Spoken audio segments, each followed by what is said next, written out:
Well, good morning, fellow constitutionalists. Welcome to the Free-for-All-Friday edition of the Dan Clements Show, a Christian political talk show. I'm your host, Dan Clements, your constitutional warrior, fighting for your right just to be an American. It is March 23rd, the year of our Lord 2018.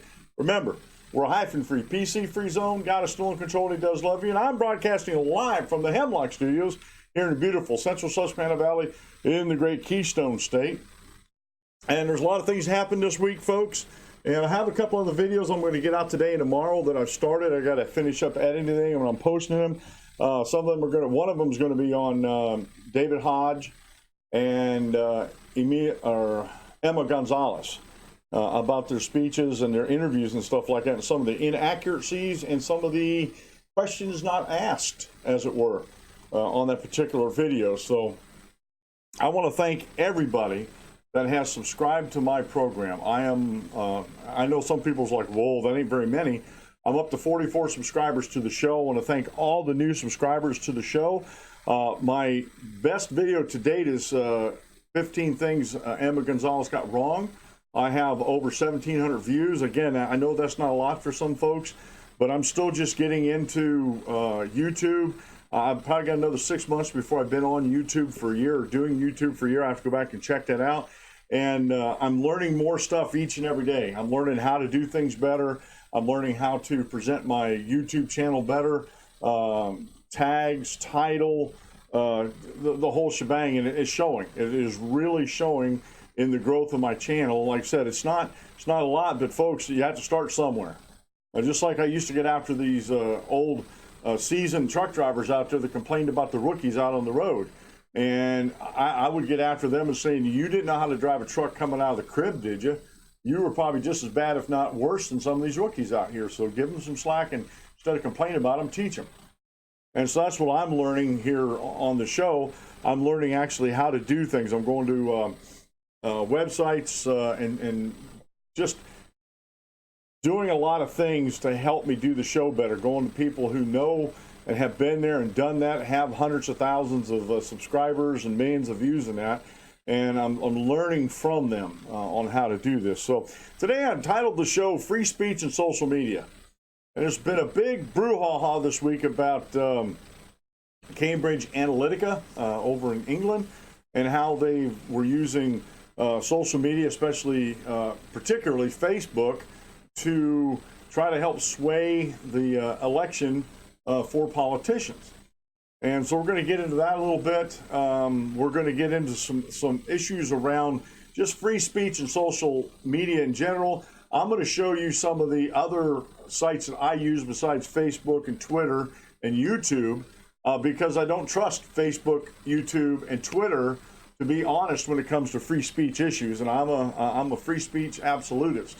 I think everybody should have the opportunity to say their piece and put it out there in the public so it can be scrutinized, debated, and some good arguments put forth of why either you support it or you don't support it.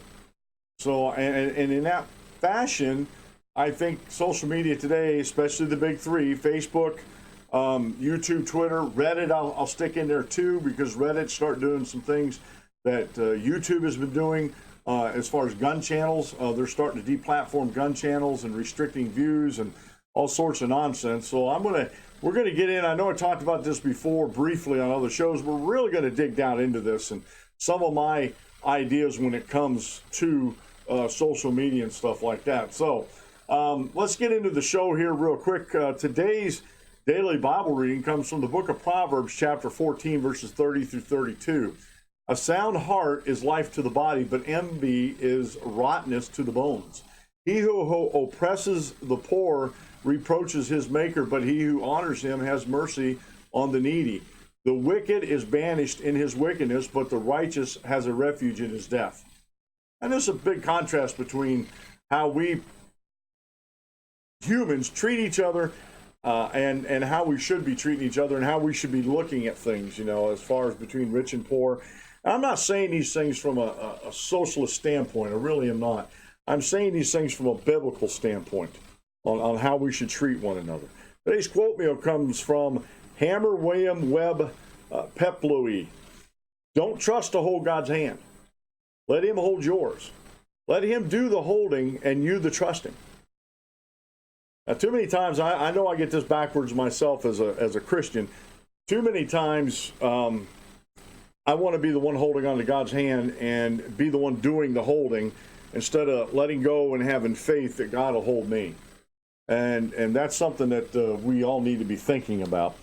Today's short Bible lesson comes from Kevin Cowley. He penned this back on July 23rd, 1994. It's called Sermon on Faithful Men and Fathers. And basically, what his objective is in this sermon is to help recognize the responsibilities that God has given to men, to help each man endeavor to carry out those responsibilities faithfully, and to help each woman realize the tremendous responsibilities men have so that they will be supportive. And again, I know some of the third-wave feminists today would say, oh, that's just patriarchal. And it really isn't. I think if you honestly look at the biblical relationship between men and women, husbands and wives, and the roles that men, husbands, and fathers have in life as far as biblical, it's anything but patriarchal. It's very supportive of women. It's very supportive of mothers. It's very supportive of God and the way he wanted, things set out. And in that vein, we're talking about social media today.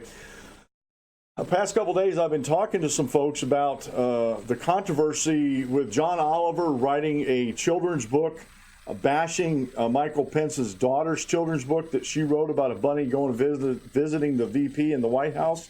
And John Oliver's book has a gay rabbit in there. And as you can imagine, it is, I don't even call it good satire. People were defending him and saying, well, this is satire. This is bathroom humor. You don't obviously understand this. And I told folks, I said, look, I wasn't always a Christian in my life. I was a down-in-the-mud sinner that had no hope of salvation in the life before this. I know about satire, bathroom humor, raunchy humor, the whole nine yards. And none of that, I told him, in my opinion, even came up to the point of that. We're talking, this was a despicable, down-in-the-gutter attack on Mike Pence's daughter because of their Christian beliefs, and this was an attack on this. And, I had so many people tell me that, well, this is political satire. Maybe you don't understand satire. Really, really demeaning in their speech, really demeaning in what they were saying. I got to type something here real quick.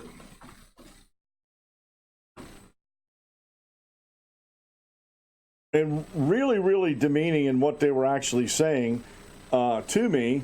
And I was firing back at them. And then they got into this thing about homosexuals and stuff because they looked at my Facebook and they saw on Facebook where I'm a Christian. And I had, this is funny, on the Facebook, I used to have just a flag in the Bible. Then he saw that, oh, well, we understand now. We understand everything we need to know about this Mr. Dan Clements and where he's coming from, which they really didn't. And they started coming at me with these things about marriage. And, evidently you would be against interracial marriage because, that was outlawed at one time before. And I said, it may have been outlawed by men, but not by God. And so, this is where I said, I'm coming from the Bible about marriage. I'm not coming from the secular standpoint. I'm coming from the Bible when it comes to marriage, and I'm coming from the Bible about the whole nine yards. So I said, no, I'm not against that as long as it's a man and a woman. I don't care what their skin color is. As long as they're a man and a woman, they get married. I said, I'm a traditional when it comes to marriage, and I believe that marriage was instituted by God as a blessing to mankind, and it's supposed to be between a man and a woman. I said, what I take umbrage to, and this is what I was getting torn apart for, is being forced to accept the marriages of two men or two women, a woman to woman or man to man marriage. I said, I don't accept that. I said, you can't force me to accept that. And I can distinguish between homosexual and interracial. And then it blew up even further, and it's still blowing up this morning. So I'm not going to get too deep into that, but this is sort of where the social media thing comes down for me. On social media, there's the people that use social media to advance ideas.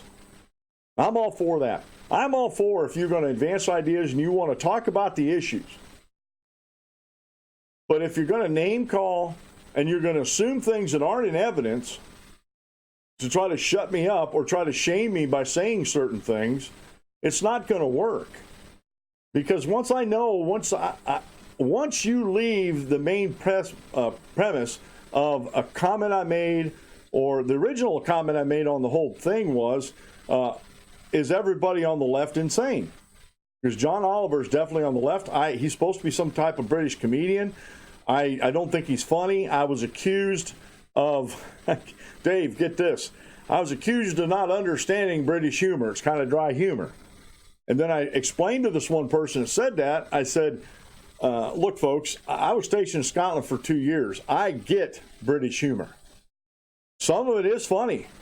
And some of it does have a dry humor, but it was still funny to me. What John Oliver did isn't that. It's not dry humor. It's not humor. It's not even bathroom humor. It's vulgar, and it's an unveiled attack on Christian principles because he used a gay bunny in that. I was called homophobic, and I said, well, that's just a made-up word. And I said, I'm not scared of homosexuals. That's what a phobia is. You're scared of something. I said, I'm not scared of homosexuals. So homophobic can't apply to me. I'm not racist because I don't accept the premise of race as it's put forth politically. I think we're all of one race, the human race, that God created Adam and Eve, and out of Adam and Eve came the races of the world.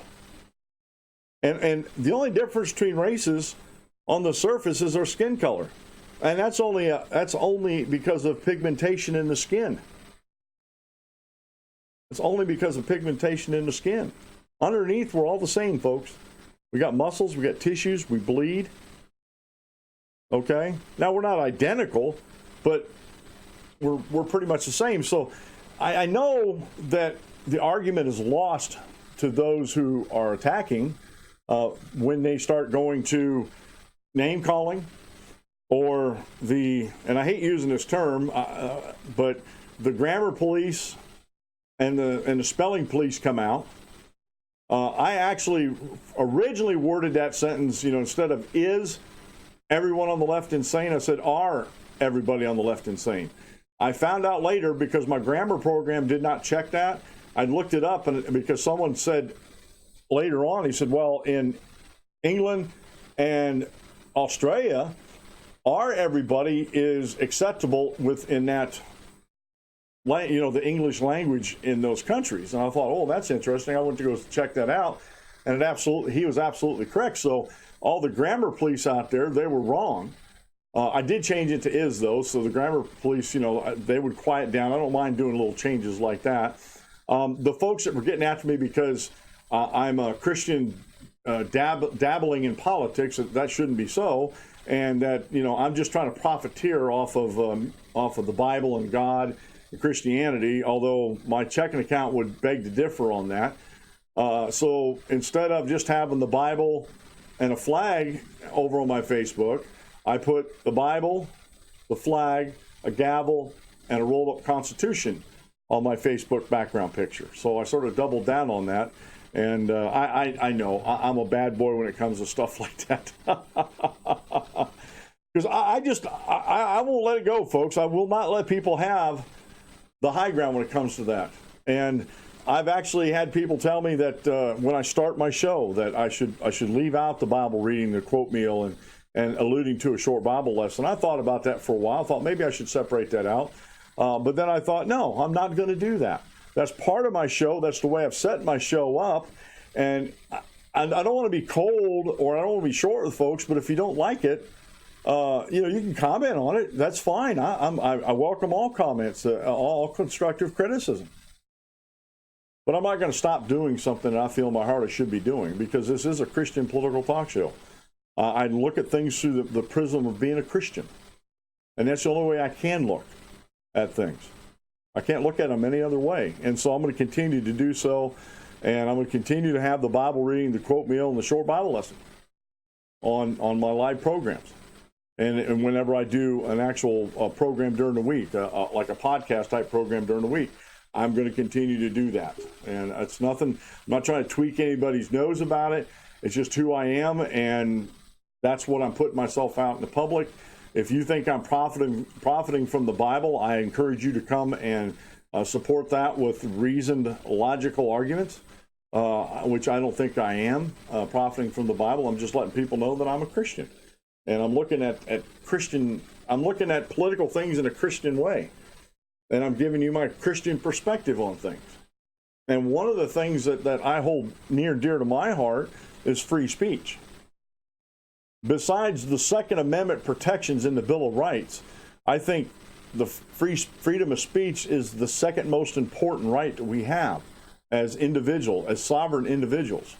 And me and my buddy Dave, he was commenting on last Friday's show, and Dave's getting all better, and I think he was released to go back to work on limited duty. So hopefully everything's still going all right with Dave on that. But he made a comment on last Friday's show, and I've been making comments on Facebook on different articles about individuals. And as an individual, I have God-given right to freedom of speech. I have God-given right to defend myself and my family. I have a lot of God-given rights that I have as a sovereign individual before governments were ever formed. Our founding fathers recognized this fact in history, that never before has a country been set up as the United States of America where the founders or the folks that set up the governmental system recognized the individual sovereignty of the American citizen as a group. And some people, when I say group with individual, their brains quit working. Even some Christian friends of mine, when I talk about this as being a Christian, as a Christian, I'm an individual. I stand before God as an individual. I will stand before God in the day of judgment as an individual. But as an individual, I can't make it through this life on my own. I understand that. I need other individuals to help me along, or they need me to help them along. I understand that. I understand that concept. Some people are just, they got their minds so much into socialism and collectivism that whenever you bring up the term individual and say that individuals can work as a group to accomplish things, their mind just stops. It's almost like we just broke a robot and he just stand there just blinking like, does not compute, does not compute, does not compute. Because they don't understand what individuals are. They don't understand how individuals function in a society, in a community, in a family. They don't understand that. Because all they were ever taught in school, or all they were ever taught in college, was collectivism, socialism, communism. That we have to do everything as a group, and there's no such thing as individualism. There's no such thing as an individual identity. It's all group identity.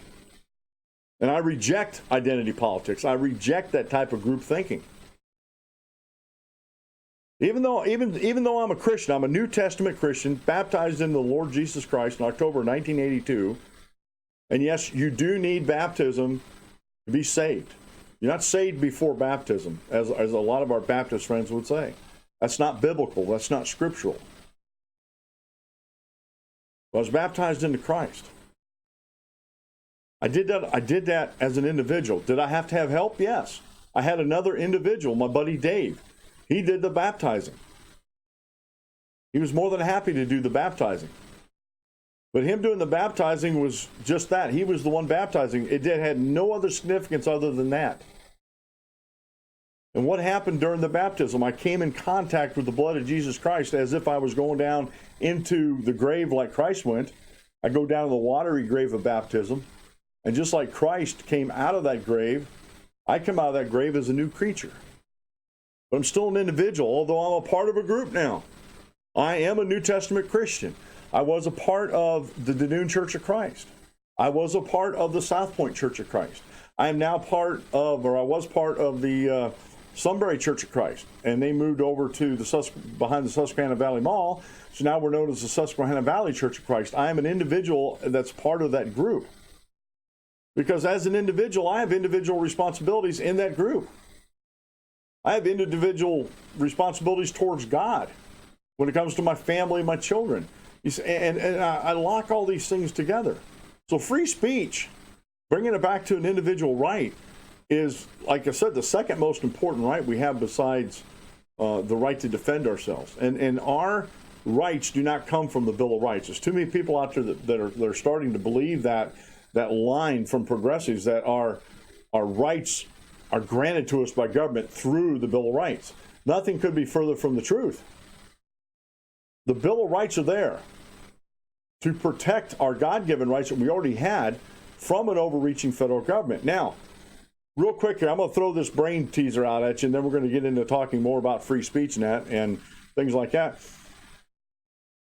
Since our rights precede government, and the Bill of Rights are just there to protect our already God-given rights, and there's nothing in Article 1, Section 2, the enumerated powers, that grants the federal government power to make any laws over guns, make any laws over freedom of speech, or any of our other rights that we have. Is it unconstitutional for the government to curtail, or another company, a government or a company, a corporation, to curtail our freedom of speech or our Second Amendment protected rights? Do they have the constitutional authority, especially the government, to be governing over these issues? Well, as a constitutionalist, I'm going to tell you no. They don't. Sorry, they don't. And this was in the Anti-Federalist Papers. I don't have it in front of me, and I can't quote exactly where it's at. This is one of the fears of the Anti-Federalists. If we put the Bill of Rights in there, that the federal government will think it's okay that they govern over those things because it's become a part of the Constitution. Well, the Bill of Rights may be a part of the Constitution, but the Bill of Rights are not enumerated powers for the federal government. It's a protection of our rights that we had before government. I know I just came around in a circle there, and some people might be spinning out there, but folks, think about it. Use some common sense, logic, and reason. Study the Constitution. Study the Bill of Rights. Study freedom of speech. There's something that's happening over in Europe that is very, very, not even Europe, I'm going to say UK. Okay? Spent 2 years in Scotland, hardly any time down in England. Almost all my time was up in Scotland. I love the UK. I love the people over there. I don't particularly care for the government they have over there. And some of the things that are going on right now in the government over there is very, very dicey when it comes to free speech. But the thing you have to remember with the UK, they don't have a Bill of Rights like we do over here. They don't even have a written constitution like we have here. And there's a guy I was talking to on Gab.AI that's from Britain. I said, correct me if I'm wrong, you guys don't have a written constitution, do you? No. I said, you guys don't have a written Bill of Rights either, do you? He said, no. And I said, I think your best bet over there in a movement, I know getting a constitution passed may be hard, but I think getting a Bill of Rights passed to protect your God-given rights would be paramount for what's going on in the UK over there. These not allowing, like Lauren Sutherland, to get into the country over there to participate in a free speech rally. Two other folks that were invited to the same rally were not allowed in the UK. There's other folks that aren't allowed to get into the UK. And I'm going to say his name right now. Richard Spencer was trying to get to a free speech rally over there. Ain't happening because they're not allowing him to be in the UK. And people say, well, you know, he doesn't need to have a platform because he's a white supremacist. Folks, that right there, not allowing people to have a platform, is abridging on freedom of speech. Now, do I agree with what Richard Spencer says? No, I do not. I do not buy into the white supremacist theory. I do not, nationalist or anything like that. I don't buy into those theories. But does he have a right to say those? Absolutely. Who am I or who are you to stop that person? Again, I can't emphasize this enough. Sunlight is the best cleanser when it comes to freedom of speech and when it comes to issues. And we're running into this all the time on social media. We have Facebook. I'm going to hit the big three: Facebook, Twitter, and YouTube. I had a community strike a couple Fridays ago against my Emma Gonzalez video that I was harassing and bullying. Now, the way YouTube handles these things, if someone complains about you doing something that goes against the community, the YouTube community, they'll put a stop to your YouTube right then. Not the whole thing, but what they'll do is they'll put a hold on that video and say they're going to remove that video. They won't allow you to live stream anymore, which I thought was totally ridiculous, until you go through an appeal process, and if the appeal overturns it, you get it all back. If not, if they uphold the person complained about it, you lose your live streaming for 6 months, all because of one complaint. And I think that's totally backwards. That's guilty before you're proven innocent. And I think as a corporation, they should adopt the jurisprudence of the United States that you're innocent until proven guilty. Just because, and you got it. I have to believe that the people physically looking over these websites that are getting these strikes, I gotta believe that they understand some simple jurisprudence, like you're innocent until proven guilty, and that you should be warned that someone flagged you. You're in, you may be in violation of a community strike, and you can make your appeal here to that. Why you don't think you're harassing or bullying somebody. And I had a bunch of people, actually, I finally got, after I got my YouTube live streaming back and they took the community strike off, I had a flood of people come shoot me messages on Minds and Gab, Facebook. I can't remember. I might have got one or two on Twitter. There were all a bunch of different people come back and said, yeah, we looked at that. We don't understand where you were harassing or bullying Emma Gonzalez. Well, I wasn't. I can guarantee you I wasn't bullying her or harassing her, because I try not to do that. I try to attack the issues, not the individuals. As you'll see in an upcoming video that I'm almost done editing about David Hogg and Emma Gonzalez and their appearances on TV. I'm not harassing them or bullying them. I'm pointing out some things that are factually wrong with what they're doing and all the narrative around gun control. And like I said, I'm going to deal a little bit with the Maryland school shooting. I got that. I don't have it started as far as shooting, but I have the script going on it about how the resource officer was able to stop that student from killing any more students in the Maryland high school, and how a good guy with a gun actually works. And how, I'm not saying that the lamestream media hasn't talked about it at all. They did talk a little bit about it. But if you look at it, I'm trying to do some research on that, how many minutes they gave to that versus how many minutes they gave to the Parkland, Florida school shooting. Because the one drives a narrative that they believe in and the other one doesn't. And therein lies what we're going to talk about with, that's a good segue into the social media. I have a bunch of articles here. We're not going to go over them in depth because they've been on the news all week, but they are there.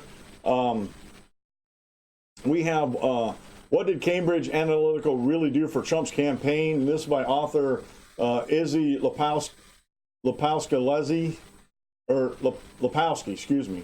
Izzy Lapowski. They had it written down there. This is from Wired.com, and this was just posted this week.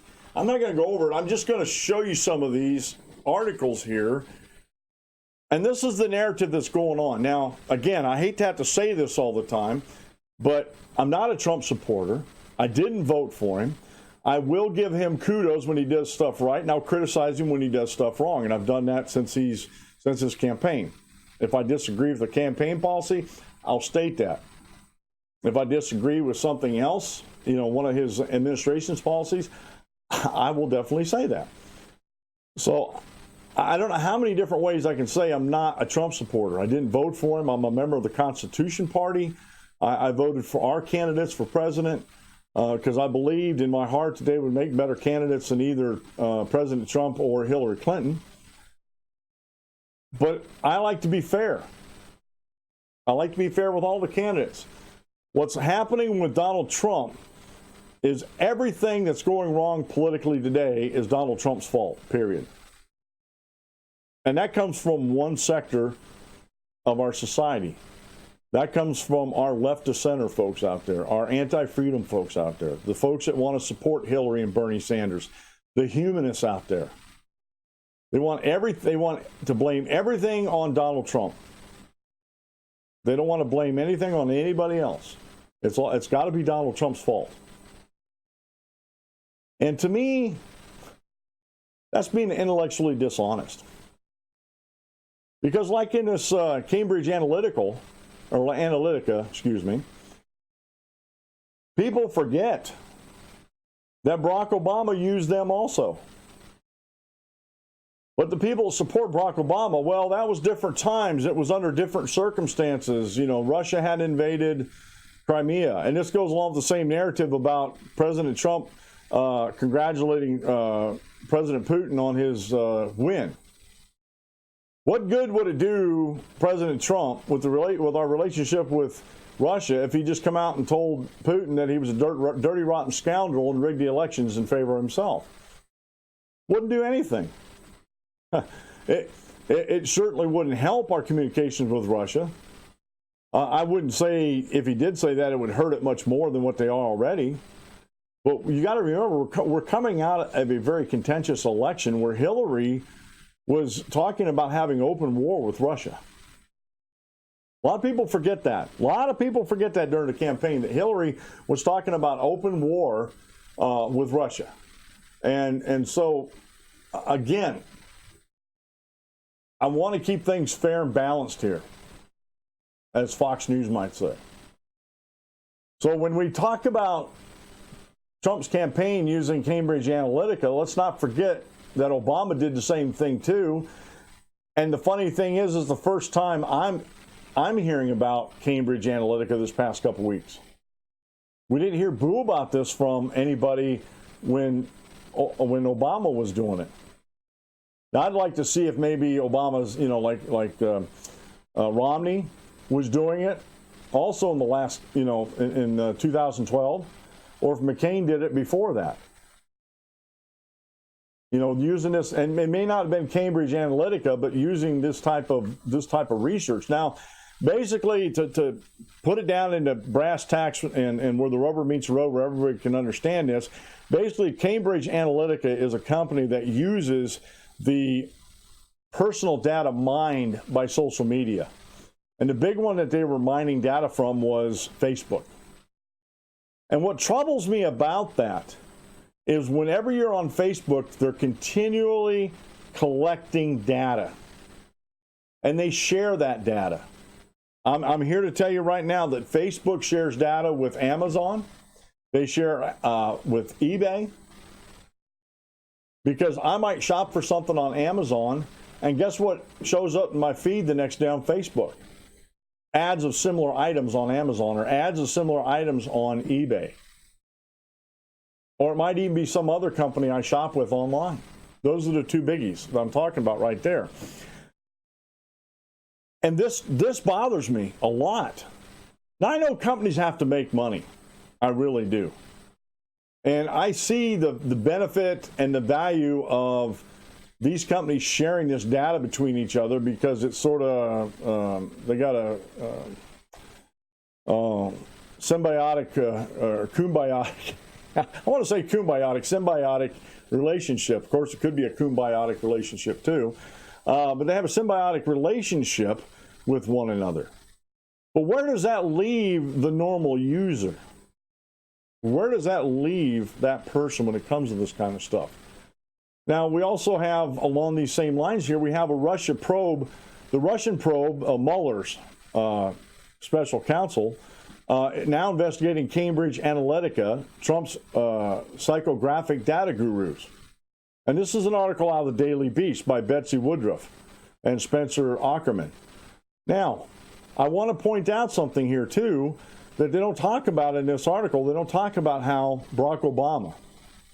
President Barack Hussein Obama used the same company during the 2012 election.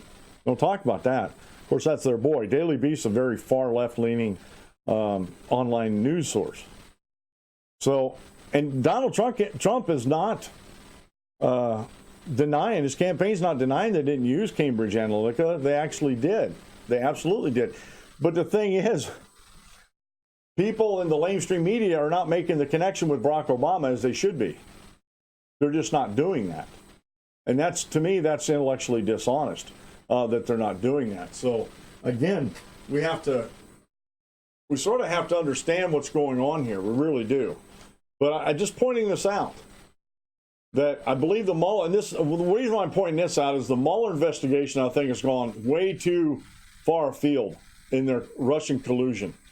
The House Intelligence Committee this week voted to shut down their investigation of Russian collusion, saying they haven't found anything. There's nothing that in all their investigation that comes out and says that the Trump campaign colluded with Russia.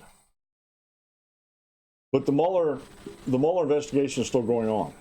I wonder how many tens of millions of dollars they're going to waste, or even hundreds of millions of dollars, on this investigation, only to find out that there isn't any Russian collusion. Matter of fact, it seems to me, and someone shared a funny meme on Facebook the other day, the more they investigate Donald Trump's campaign, President Trump's campaign, on Russia collusion, the more Democrats they're finding were the ones breaking the laws. So I'm like, it figures. It just figures. So those on the left and the Mueller special investigation, they're going way far afield of the original, I believe, the prosecutorial mandate of the special counsel looking into Russia collusion. Matter of fact, I think they're actually even trying to subpoena Donald Trump's business records because of all this. And I'm like, like I said, they're just on, to me, it looks like they're on a fishing expedition. And I would say the same thing if Barack Obama was in the same boat. If a special counsel was investigating Barack Obama for something, and they went far afield of their original limits, I would be saying the same thing. Now we have here another, and these are good articles that I dug up for you. This one's over at cnet.com by Jessica Dalcourt. How Cambridge Analytica used data mining from Facebook to help Trump. Now you can also put in there how they use that to help Obama. Again, I want you to understand that President Obama was doing the same thing, and when Obama did it, no one said anything about it. When President Trump's doing it, it's just one of the most unconstitutional, impeachable offenses that any American politician ever has committed. So you see the double standard that's being put up here.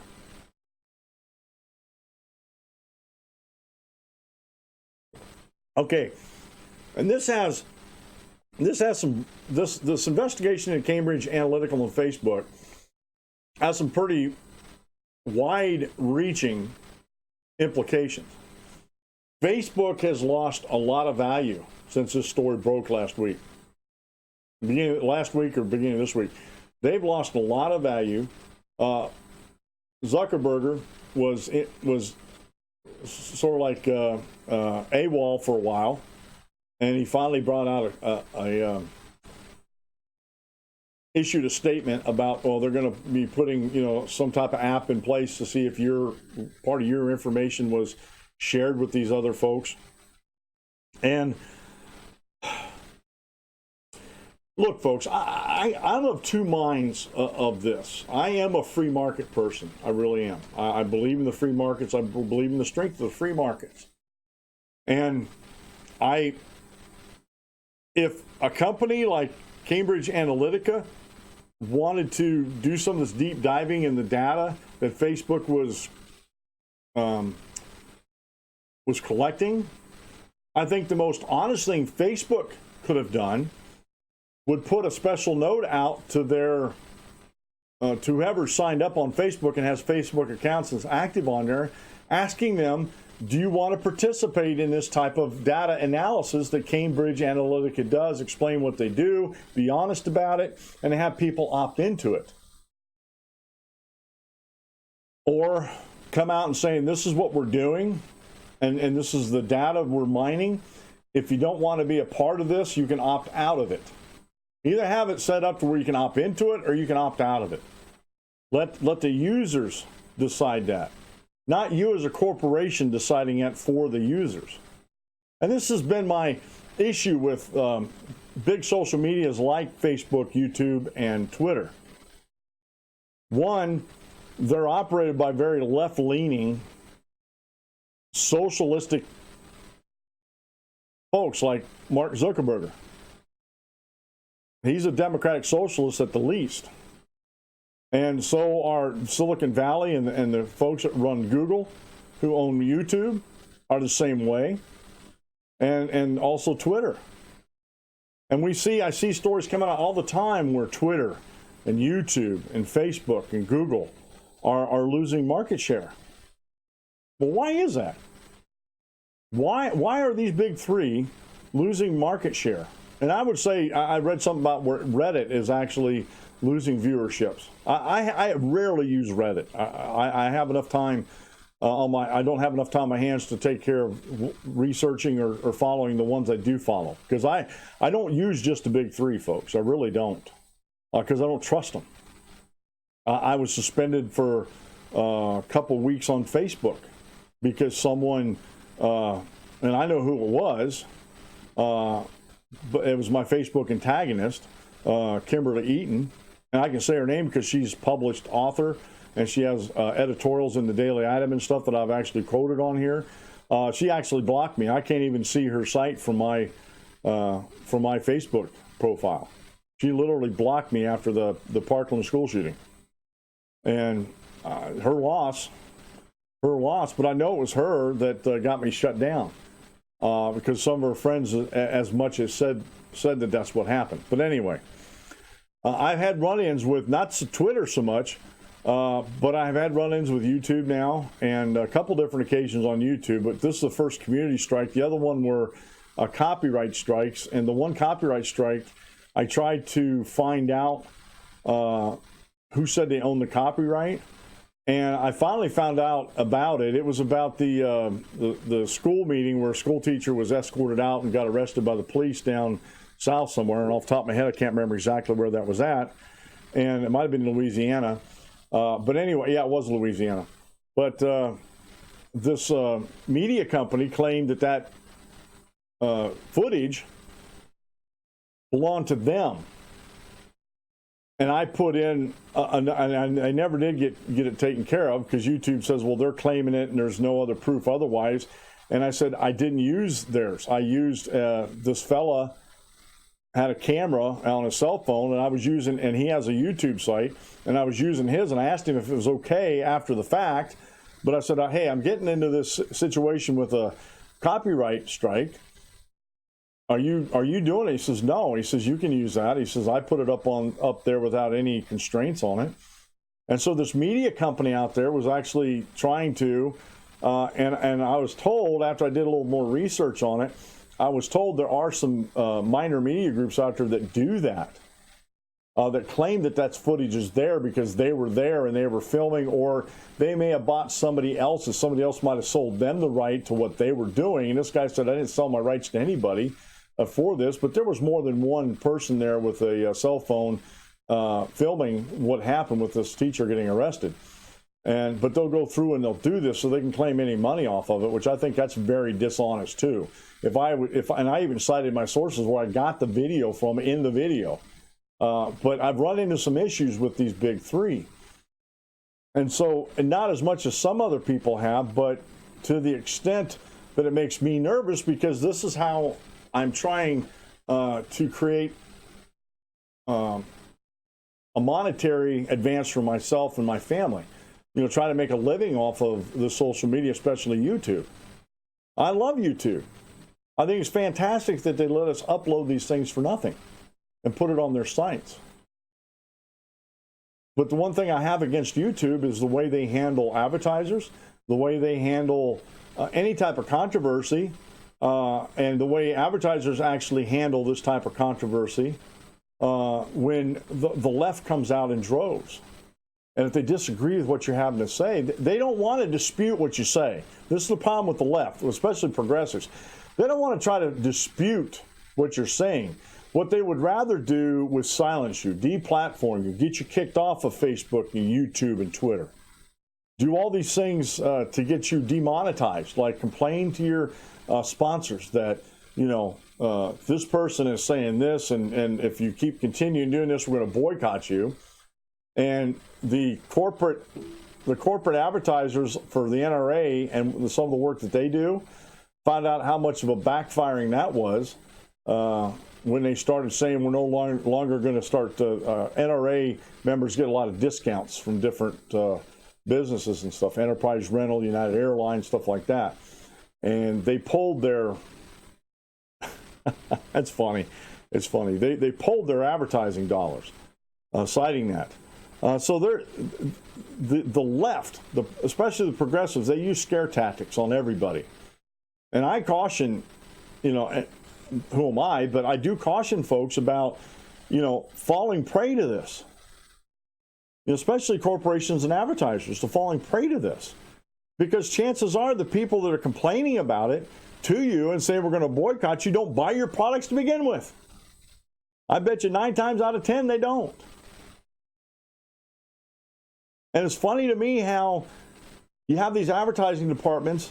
You think they would have some people in there doing some analytics to see who's buying their products and find out if it's these folks that are complaining or other folks that are actually buying their products.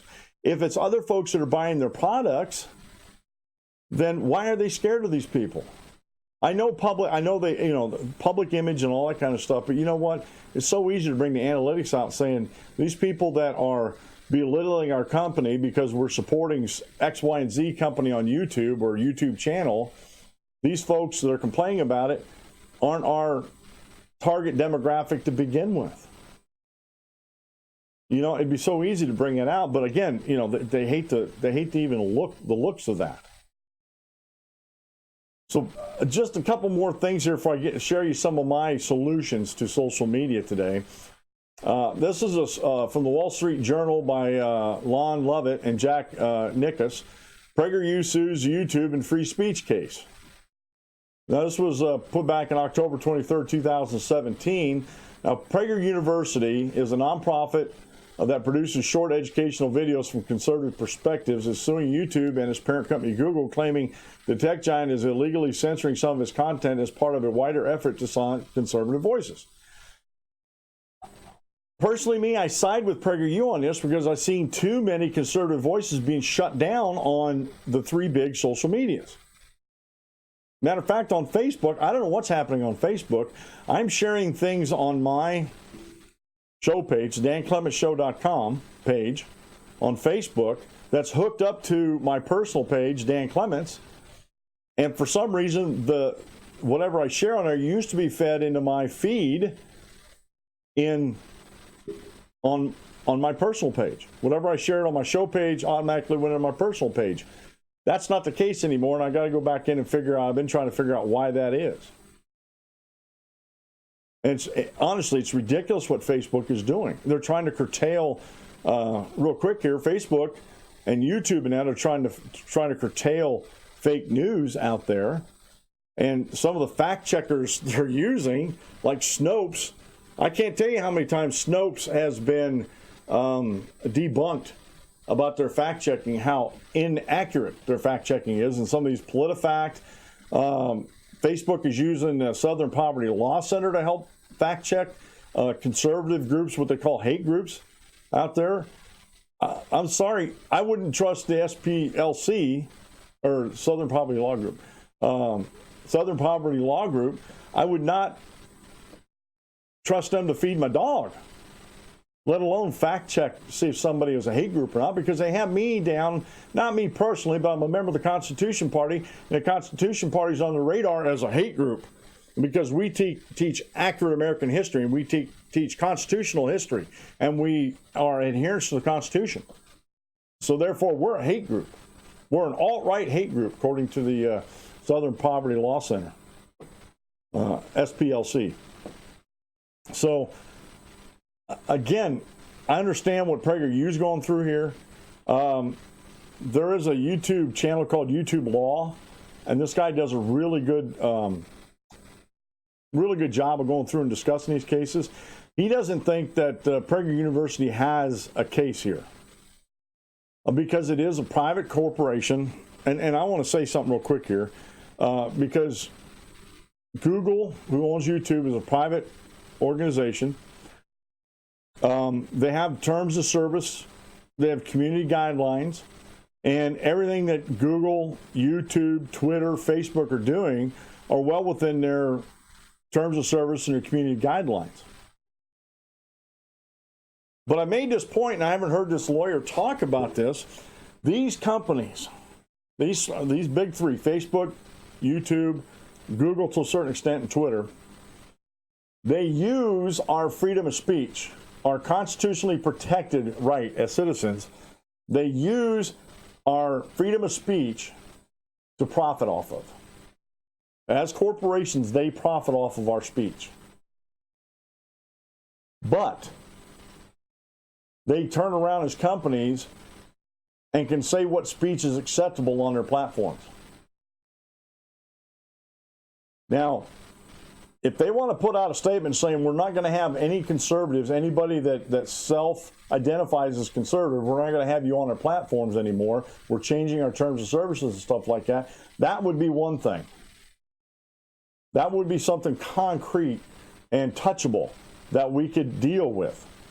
But when you have, like Twitter, when they shadow ban people, and basically what shadow banning means is they block people from seeing your tweets. You go through and you comment on tweets, you post things, you tweet things out there, and everything looks like it's working on your end, but your followers aren't getting anything at all. And that's the same way with Facebook. I'll post once or twice a week directly from my Facebook page asking people how they're doing, what I'm doing, give them a little synopsis. And I ask people if they get it, and they look and they never get it. Matter of fact, I don't even get it on my own feed, my personal feed. So I think Facebook, I don't have any proof of this, but it seems to me that Facebook might be delving into the same thing as Twitter did. There's some shadow banning there. Everything looks like it's working right, but nobody's getting the message. Which I think that's dishonest. It's immoral and it's dishonest. These companies are making a good living off of freedom of speech issues and freedom of speech in general. And yet they turn around and they're literally biting the hand that feeds them. Now, this is a Daily Wire article here if you're on YouTube watching this. Exclusive, PragerU, we're suing YouTube to defend free speech and we're going to win. James Barrett, October 27, 2017 is when all this whole ball got rolling. They're still in the courts about this. I think PragerU has a really good case here, the way they're laying it out. Of course, I'm not a lawyer, and I didn't spend the night in the Holiday Inn Express last night, so I can't help you out in that regards. But I think they have a good chance of winning. But I said other people who are lawyers and watch and look at this stuff, tech law and stuff, they're not so sure about this. But again, I think PragerU is defending it from these corporations profit off of freedom of speech, yet they turn around and curtail the same freedom of speech that they're profiting off of, that they want people to actually go in and use their platforms to administer their free speech. Just a couple more here real quick. This is an article over at Wired by Izzy Lepowski again on January 11th, 2018. Chuck Johnson's Twitter free speech suit is probably dead on arrival. And I'm just showing you these things to show you that Twitter's being sued, Google and YouTube's being sued, Facebook is being sued. Breitbart has an article by Ian Mason, 23rd of February this year. Free speech suit aims to end Twitter's political censorship. And people have made good cases about this being political censorship. They really have. And this is why I fall down on the side of this, or why I fall down on the side of this, because again, they're profiting off of people's free speech, their right of freedom of speech. They advertise their platforms as, you can come here and within limits, without citing violence or bullying or harassing somebody or, whatever. Within limits, you pretty much should be able to do what you want to do on there. But we've been finding out more and more and more, especially through Project Veritas, that if your views do not align with the owners or the managers of certain like Twitter, YouTube, Facebook, Google, that they're going to figure out a way to either shadow ban you like Twitter or just outright ban you like Facebook and YouTube have actually done, or put your videos in restrictive mode, even though there's nothing about your videos that should be restrictive. And this is a huge issue on YouTube.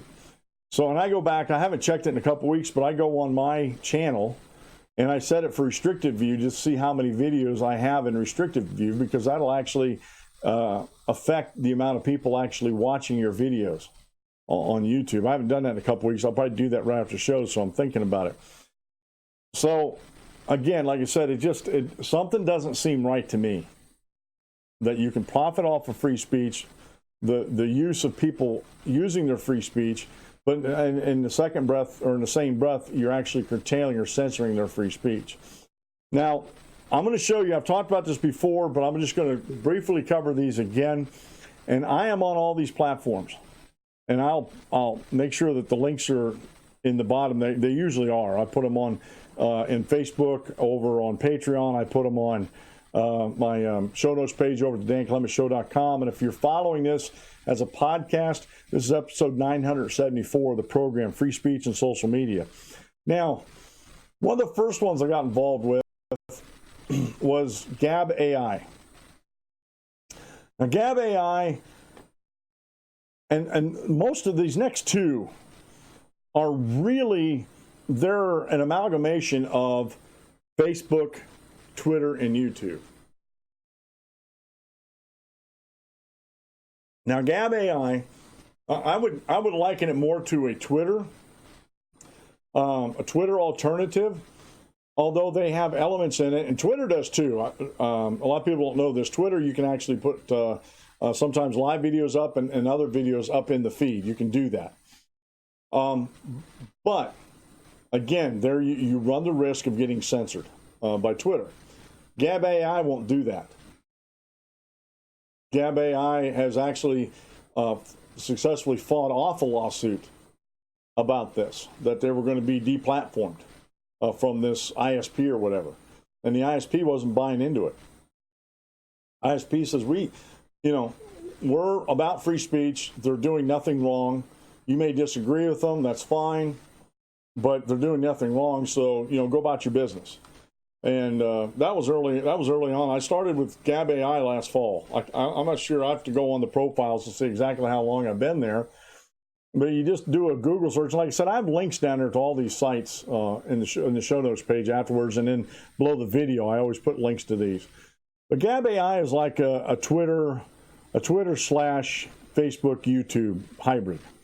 Okay, and I'm not sure. I didn't do the research on this. I'm not sure what technologies they use. I do know that a couple of the other ones that I'm using, or at least one of them that I'm using. Two of my YouTube alternatives I'm using actually use blockchain. And that means that the owners of these other two sites cannot remove or censor your videos. Only the original poster can remove them, which I think is fantastic. I think that's just fantastic. Now, the other one, now wait a minute, before I leave, the next two, this Gab.AI here, you can, for a certain amount of month, become a pro member, and that gives you a few more benefits on the, your posters seen by more people, things like that. They tend to trend more if you're a pro member, and depending on how much you actually post on Gab.AI. And I'm not sure of all the analytics of this. They're kind of hard to keep up with everything on here. But they do have a pro one, just like Minds.com. This is the other one that I'm on that's actually social media. And this is more, I think it started out to be like a Facebook alternative. But again, this is sort of like Gab.AI, where they're sort of an amalgamation of Facebook, Google, or Facebook, YouTube, and Twitter. And it works pretty good. I think Gab.AI maybe work a little bit better than Minds, but it works pretty good. I like it. It's a little more graphics intensive than Gab.AI is. And the one thing I do have against all social medias, whether it's Facebook, now Twitter does it, or YouTube does this, you can give them a thumbs down. You can disagree with the video, I think that's great. But Twitter doesn't do that. Facebook doesn't do that. Minds.com doesn't do that. Gab.AI doesn't do that. And now the other two YouTube alternatives I use actually do that. And I don't know why they don't they don't give you that option of disliking something with a thumbs down or downvoting it. That, I think, to be intellectually honest, I think they all should do that.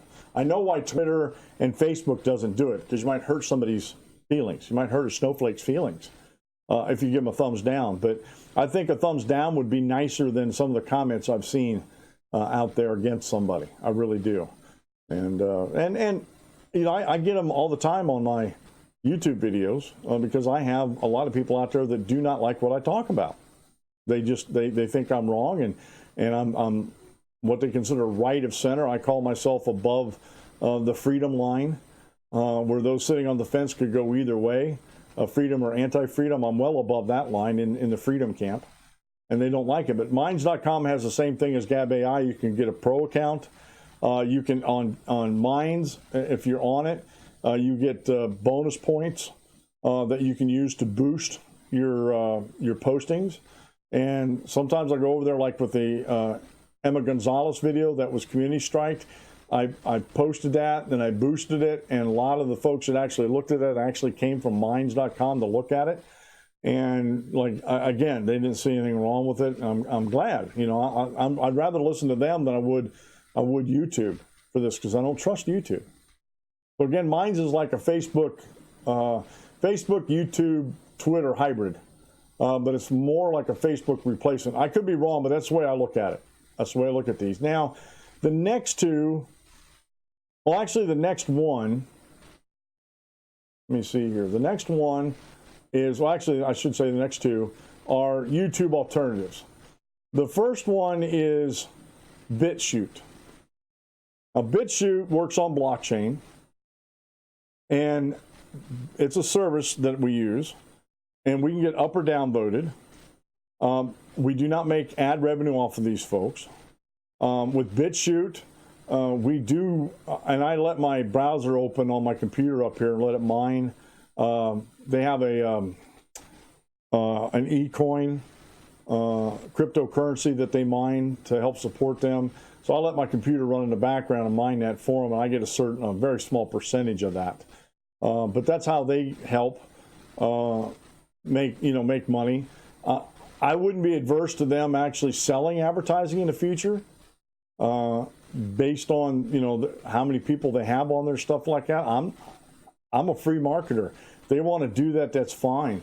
And if they want to monetize channels and stuff like that, as long as they're not the ones picking winners or losers, I think that's great. I don't know their whole business plan, but like I said, I wouldn't blame them if they did. So BitChute is a YouTube alternative that I use to upload videos to. And along with the amount of views I've gotten on YouTube for the Emma Gonzalez video, I've gotten a couple hundred views on BitChute about that too. So I'm well over, or right around 2,000 views on that. Now, again, this is an alternative. It's a blockchain technology. And I'm told that the owners of BitChute and the next one, DTubes by Steemit, they cannot delete your videos. All they can do is put it in not safe for work mode. That's all they can do. And if I think with both of these, they'll ask you to do it. Someone complains about it, they'll ask you to do it. I don't think they can automatically do that. But anyway, I'll have to check in on that. But BitChute is another alternative to YouTube. And then there's one out there called DTube. It's by a company called Steemit. Now this operates a little bit different. These are pledge, DTube and Steemit are pledge sites that you can actually directly donate to the videos on the platform. Again, this is blockchain technology that they use. Only the original poster can remove or modify the videos. And the reason why these other two, these BitChute and DTube, one of the reasons why I like using them too is because eventually once I reach a certain threshold with audience numbers and views and subscribers and stuff like that, I will be able to start again pursuing, like I was over on Blog Talk Radio, pursuing advertisers individually for my channel by myself to help support the show. I'll be able to sell advertising. And part of the analytics from BitChute and DTube will go to that. Now, if something ever happens with YouTube and they just totally ban my channel completely and I'm never going to get it back, I will be done with YouTube at that point. I will strictly use DTube and BitChute. And I will start the process of uploading because I have all the videos saved that I've uploaded to YouTube. I'll start the process of uploading those videos. I should actually start doing that now to BitChute and DTube at the same time. So those are YouTube alternatives I actually use. I've been using them for DTube. I've only been using for less than a month. BitChute I got onto them last fall. So they're both relatively new to me, but they're backups. That way YouTube can't totally destroy my show because I have all my eggs in one basket, which I'm never going to do that again. That was horrifying when I was on Facebook and I got taken off Facebook for 2 weeks. That was horrifying to me, you know, and I didn't want that to happen again. So that's why I'm sort of branching out. Now the next one is a new browser that I use. I don't use it exclusively, but my main browser I use is Firefox. And I do have ad blocks on Firefox, but that's all it does is ad blocks. Brave browser does a whole lot more and then some. They block cookies, third-party cookies, hyperlinks, and some other stuff on there that actually could be construed as malware. And when you're online shopping with Brave browser, not all sites, because Amazon, like I said, shares with other folks. But it makes it more difficult for this online sharing unless you want to opt into it.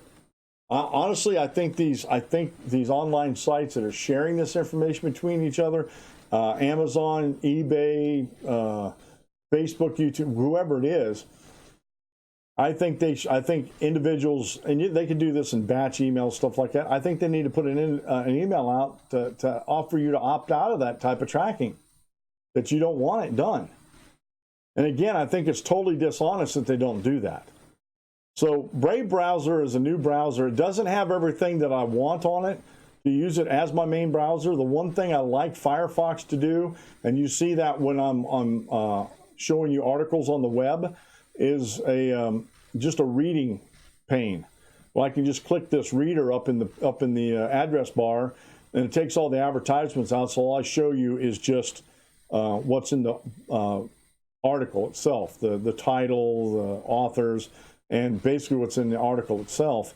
I like that, so it's easier to show you guys on here without sharing all the advertisings from these other websites. And again, Brave browser is very it's not resource intensive, and it works very well. And I know there's some people that tout that that's all they use now. They don't use Firefox anymore or anything. They use Brave browser. And again, I use Brave browser a lot, but when I'm doing the show here, they don't have a reading pane. Once they get that done, and if they're looking into doing it, once they get that done, then I'll probably start using that more and more and more on the program. Now, the last thing I want to share with you, and this is something that again, this is something that I speak a lot to on the program here about DuckDuckGoing.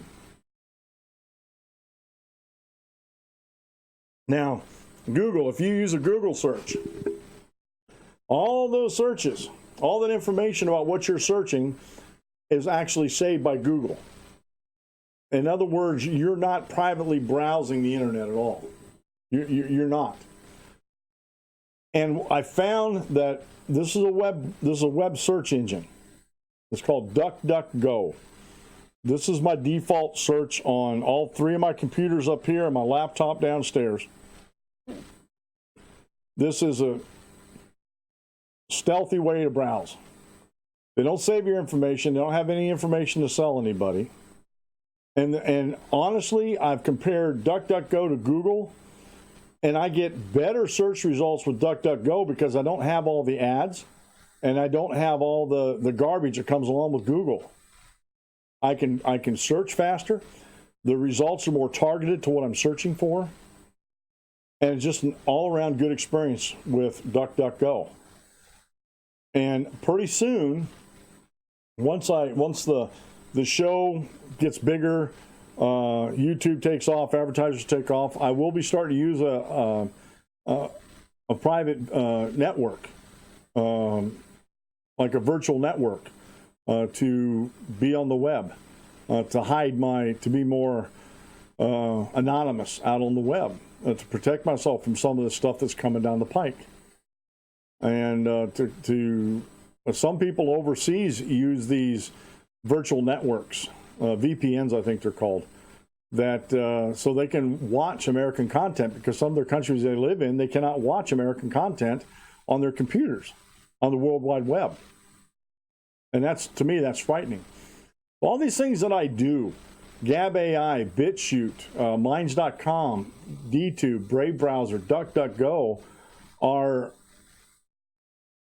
my way of protecting myself when I'm out on the web, when I'm actually needing to not have all this garbage.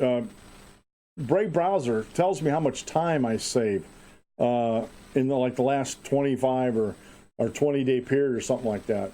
They actually tell me that, and it's really neat how they work these things out. How much time it saves me by not having to block this or block that. If a website pops up on Brave Browser that says we use cookies in order to make a living with our website, I can whitelist them in Brave Browser if it's something I use a lot that I don't mind them using, because they're not going to use them for, they're not going to sell them to Amazon or Google or Facebook or anything like that. They're using them for themselves. So again, I share these things with you so you know what's going on, so you can grasp a different way, that you can see a different way of doing things, and not be scared that Facebook might shut you off because you're being too political, especially conservative, or YouTube if you got a YouTube channel, or Twitter if you got a Twitter account on Twitter. I'm convinced on Twitter that's why my show account isn't growing, because I asked all my followers, my personal followers on Dan Clements at Twitter, if they wouldn't mind going over and following my show page, to help me build that up, and if they get the tweets off the show page too. And I only have like 30 followers on my show page Twitter account, and I have well over 1,000 on my personal account over at Twitter. And so I can't be sure, but it just seems suspicious to me, because I've been on Gab and Minds.com way shorter time than Twitter, and I'm already 3 or 4 times more followers on each one of those than I am on Twitter. It just seems strange to me that Twitter's doing that. So again, it frustrates me to no end that this is happening and that. So folks, it's the end of the show. I can't thank you enough. Those that viewed my Emma Gonzalez video and commented on it, I can't thank enough of the new subscribers to the show, the new viewers, those that are sharing my videos. Please, if you like what you see on my video, hit the like button. The thumbs up or thumbs down. Doesn't matter to me which one you hit, but leave a comment. Either way, if you like the show, leave a comment. Tell me why you like it. If you don't like it, tell me why. Be constructive. I don't want to hear names and stuff like that. No profanity, no swearing or anything. And you can help support the show, folks, by subscribing to it, hitting the notification bell next to it so you know when I'm putting a new episode up. And another way you can help support the show is I'll have links in the description down below the video of my Patreon account and my PayPal account that you can donate to the show to help me grow the show and make this the best Christian political commentary show on the web. So again, I thank you for that, and my hopes and prayers are that you will help me get the word out about my videos and about these other platforms that people can actually go to and make a good living off of. This has been the Dan Clements Show. I'm your host, Dan Clements, your constitutional warrior. Remember, if you aim at nothing, you hit it every time. Have a great rest of the day, folks. Have a blessed weekend. And remember, on Sunday, attend the Church of God's Choice, not your choice. And we'll see you in the next video.